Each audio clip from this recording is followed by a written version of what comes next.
we spoke about the fact that God created you and me to rule and to look after the earth.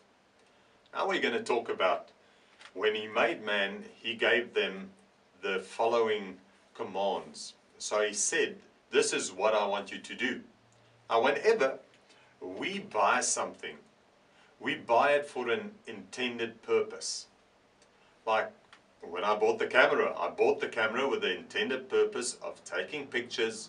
I didn't buy it as a hammer. I didn't buy it as a thing to stand there on a showcase and just be a show. I'm using it for the intended purpose.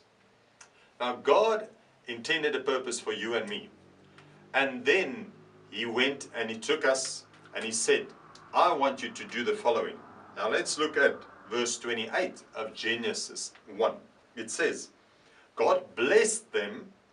So He did bless them. He didn't just give them over to themselves. He's still in control. And He said, be fruitful and multiply.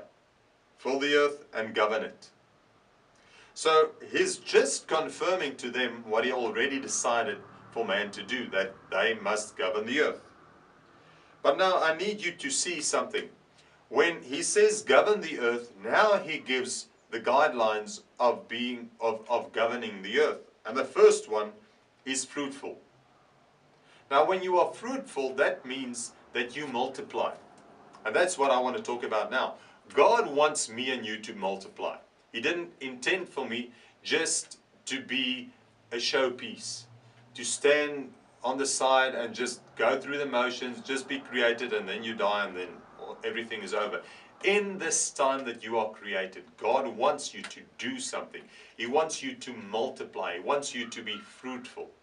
And don't forget that. Go out today and go and be fruitful in everything that you do. See to it that when you speak to someone, it's fruitful, that you don't bring them death, but you bring them life.